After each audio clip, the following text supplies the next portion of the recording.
दोस्तों, जीवन एक यात्रा है जो हर व्यक्ति के लिए अलग अलग अनुभवों से भरी होती है। यह यात्रा केवल सांसारिक उपलब्धियों तक सीमित नहीं है, बल्कि आत्मा की गहराइयों को समझने और अपने उद्देश्य को पहचानने का भी एक अवसर है।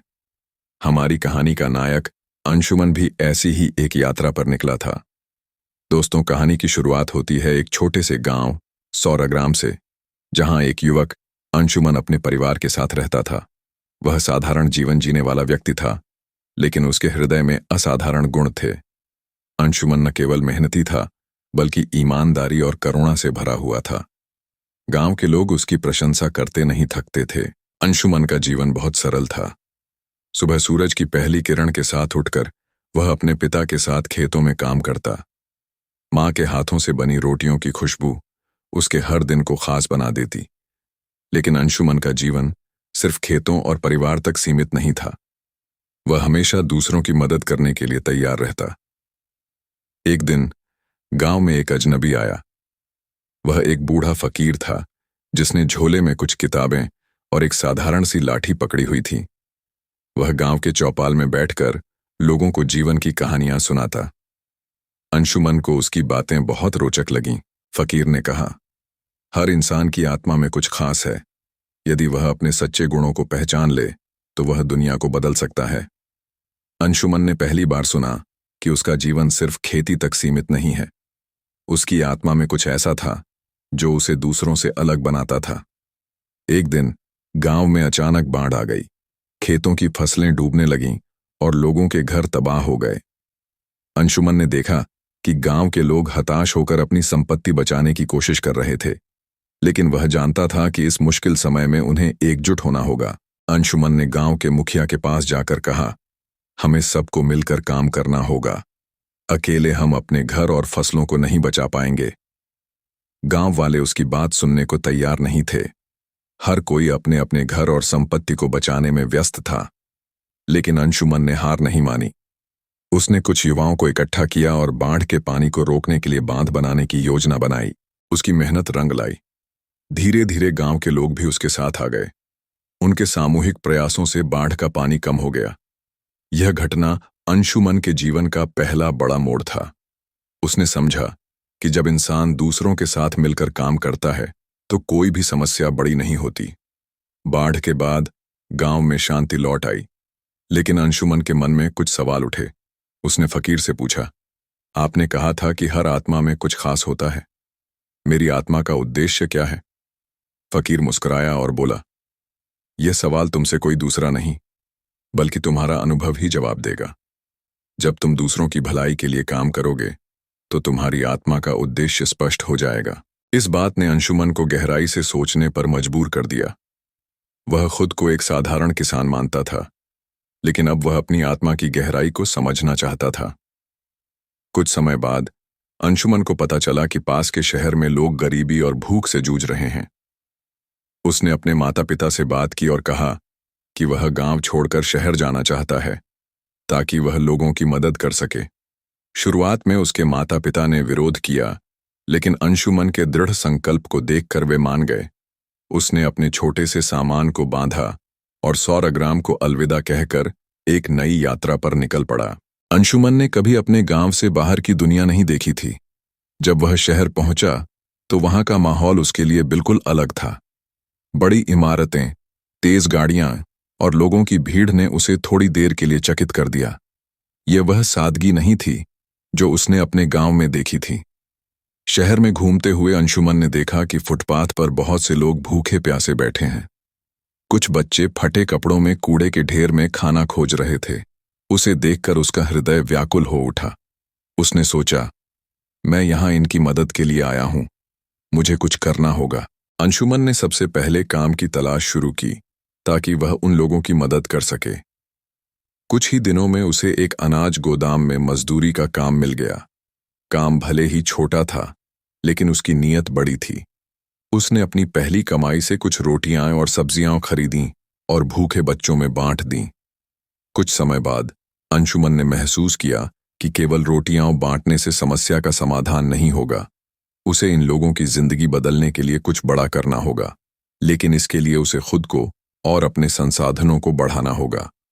एक दिन गोदाम के मालिक ने उसे कहा, अंशुमान, तुम यहाँ के सबसे ईमानदार मजदूर हो। मैं तुम्हें अपने व्यापार में एक बड़ा काम देना चाहता हूँ।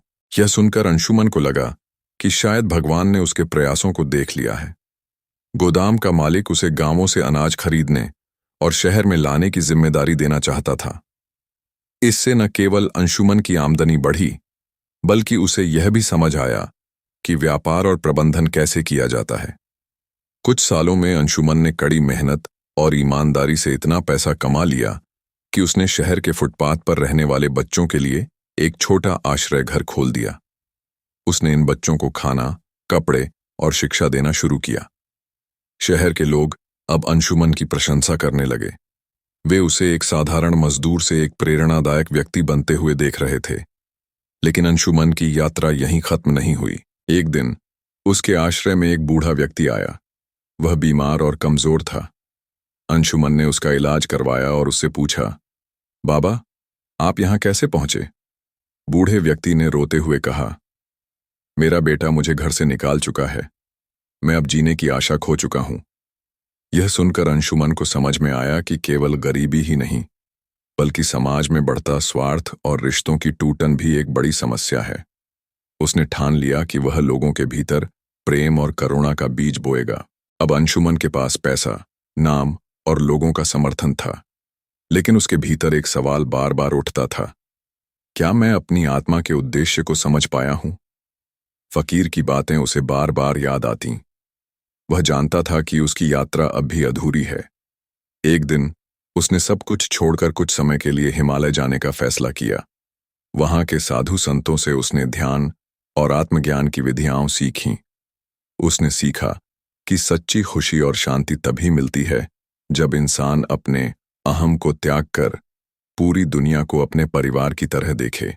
हिमालय से लौटने के बाद अंशुमन का जीवन पूरी तरह बदल चुका था। वह अब और भी निस्वार्थ और करुणामय हो गया था। उसने शहर के साथ साथ अपने गांव की तरफ भी ध्यान देना शुरू किया। वह सौरग्राम लौटकर वहां के किसानों की मदद करने लगा।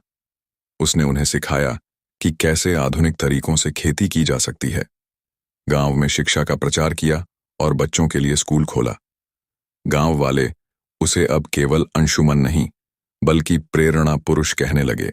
अंशुमन की मेहनत और सेवा का परिणाम यह हुआ कि उसका नाम पूरे राज्य में प्रसिद्ध हो गया। लेकिन उसने कभी अपने लिए नाम या पैसा इकट्ठा नहीं किया। उसका उद्देश्य केवल दूसरों की भलाई था। उसने अपनी पूरी संपत्ति एक ट्रस्ट को दान कर दी, जो अनाथ बच्चों, किसानों और जरूरतमंदों की सेवा करता। सालों की कठिनाइयों और संघर्षों के बाद अंशुमन ने अपने जीवन को पूरी तरह से दूसरों की सेवा के लिए समर्पित कर दिया था। गांव और शहर के लोग उसे अब एक संत, एक मार्गदर्शक और एक प्रेरणा के रूप में देखने लगे थे। लेकिन अंशुमन को किसी प्रशंसा की लालसा नहीं थी। वह बस अपना उद्देश्य पूरा करना चाहता था, लोगों के जीवन में बदलाव लाना और उन्हें प्रेम, करुणा और एकता का संदेश देना। एक दिन जब वह अपने आश्रम में बच्चों को पढ़ा रहा था, तो एक बच्चा उससे पूछ बैठा, गुरुजी, आपने अपना पूरा जीवन दूसरों के लिए क्यों दिया? क्या आपको कभी अपने लिए कुछ पाने का मन नहीं हुआ?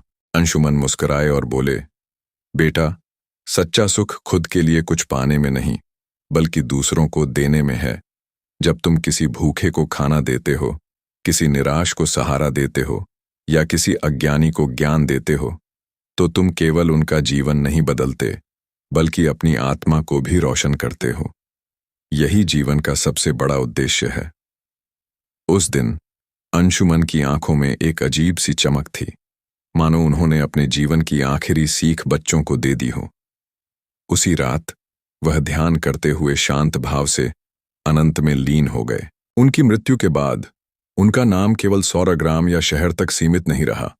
उनकी सेवा, ईमानदारी और प्रेम की कहानियां दूर दूर तक फैल गईं।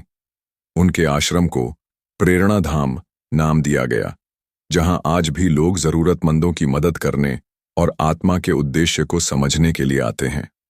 अंशुमन ने अपने जीवन से यह सिखाया कि इंसान का सच्चा मूल्य उसकी दौलत, पद या प्रसिद्धि में नहीं, बल्कि उसके चरित्र और दूसरों के लिए किए गए निस्वार्थ कार्यों में है। दोस्तों, उनकी यह कहानी इस बात का प्रमाण है कि एक साधारण व्यक्ति भी असाधारण बन सकता है। बस जरूरत है अपने भीतर की शक्ति को पहचानने और दूसरों के लिए जीने की। दोस्तों, अंशुमन का सफर भले ही खत्म हो गया हो, लेकिन उनके विचार और उनकी प्रेरणा अनंत है। यह कहानी खत्म नहीं, बल्कि हर उस व्यक्ति के दिल में जारी है जो निस्वार्थ प्रेम और सेवा के मार्ग पर चलता है।